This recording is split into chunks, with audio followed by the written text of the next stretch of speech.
Shalom, puji nama Tuhan, sebab pada hari ini kembali kita mendengarkan firman Tuhan melalui renungan harian Resort GKI Pulang Pisau bersama saya Pendeta Agustiman.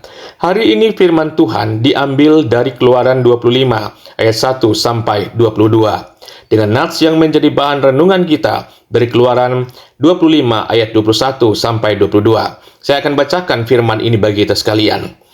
Haruslah kau letakkan tutup pendamaian itu di atas tabut, dan dalam tabut itu engkau harus menaruh loh hukum yang akan kuberikan kepadamu.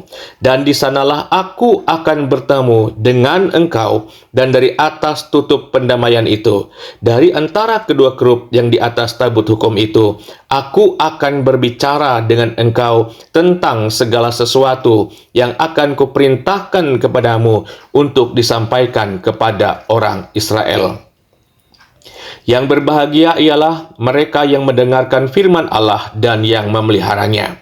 Saudara-saudara yang dikasihi Tuhan, dalam perjalanan bangsa Israel menuju tanah janji, mereka menghadapi banyak tantangan dan rintangan dalam hidup mereka. Namun di tengah perjuangan itu, ternyata Allah dengan penuh kasih senantiasa menyertai dan membimbing mereka.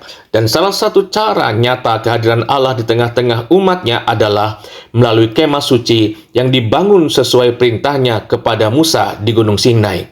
Kita ketahui bersama bahwa kemah suci merupakan pusat dari ibadah bangsa Israel.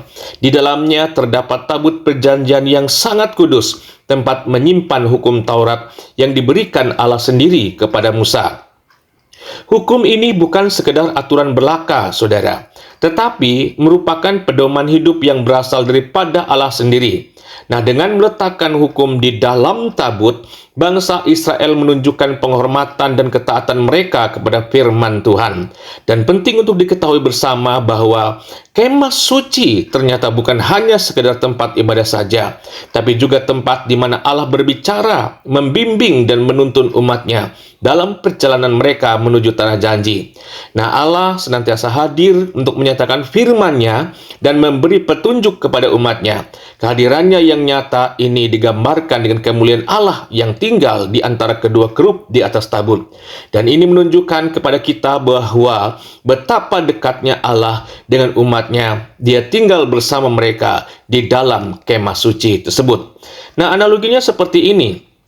Jika kita memiliki seorang pemimpin atau raja yang sangat kita kasih dan hormati, tentu kita akan merasa terhormat jika raja itu tinggal bersama kita, saudara, di tengah-tengah hidup kita. Kita akan mendengarkan setiap firman-Nya, perintahnya dengan penuh kepatuhan. Nah, begitulah Allah menciptakan kemah suci dan tabut perjanjian ini sebagai tempat di mana Dia hadir di tengah-tengah umatnya. Dia tinggal bersama mereka dan berbicara kepada mereka secara langsung. Dan ini merupakan kehormatan dan berkat yang luar biasa bagi umat pada saat itu. Saudara, meskipun kita hidup di zaman yang berbeda, kebenaran ini tetap relevan bagi kita. Kita dipanggil untuk menjadi kemah suci bagi Allah, tempat di mana Tuhan dapat tinggal dan menyatakan diri-Nya. Firman Allah harus menjadi pusat dalam kehidupan kita. Seperti Taurat di dalam tabut perjanjian, kita harus membuka hati kita agar Allah dapat hadir dan berbicara kepada kita melalui firman-Nya setiap hari. Seperti bangsa Israel, kita harus menghormati dan mentaati firman Allah dengan sepenuh hati. Inilah harapan daripada Tuhan. Kita harus menjadikan firman sebagai pedoman hidup kita, bukan hanya sebagai aturan belaka. Saat kita melakukan hal ini, saudara, saya percaya kita akan mengalami kehadiran Allah yang nyata dalam kehidupan kita seperti bangsa Israel di kemah suci.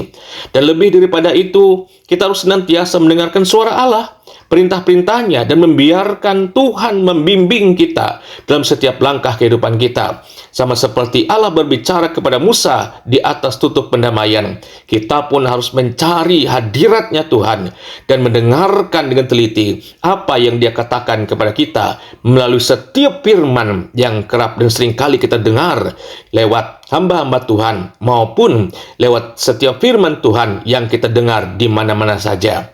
Saudara, mari kita membuka hati kita pada hari ini bagi kehadiran Allah yang nyata.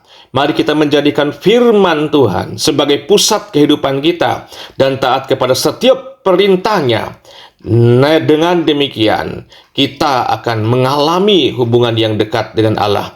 Seperti bangsa Israel di kemah suci, Dia akan membimbing dan menyertai kita dalam setiap perjalanan hidup kita. Sola Scriptura. Kita berdoa. Terima kasih Bapa Surgawi buat setiap firman yang telah disampaikan kami dengarkan bersama. Kiranya kami akan dapat lakukan dalam kehidupan. Kami akan boleh kiranya menerima setiap firman Tuhan dan melakukannya dalam keseharian kami. Sehingga kehidupan kami akan diberkati. Saat ini hamba berdoa untuk jemaat GKI Simpur. Kiranya Tuhan memberkati mereka. Biarlah jemaat Simpur akan menjadi umat jemaat yang takut akan Tuhan. Mereka rajin beribadah dan bersekutu bersama-sama dalam gereja maupun dalam ibadah yang lainnya. Kami mohon pertumbuhan iman dan rohani mereka semakin kuat Tuhan. Mereka semakin bertekun di dalam Tuhan.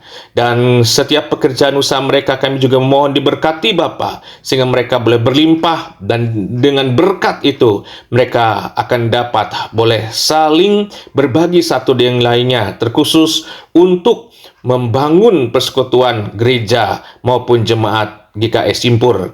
Dan kami juga berdoa bagi Pikaris yang melayani di Jemaat Simpur. Berikanlah kekuatan, kesehatan, kemampuan baginya untuk dapat memberikan pelayanan yang terbaik, sehingga Jemaat GKI Simpur akan terberkati oleh pelayanan. Dan kami percaya Tuhan akan selalu bersama-sama dengannya dan menjaga dan melindunginya. Inilah doa kami, dalam nama Yesus kami berdoa. Haleluya. Amin.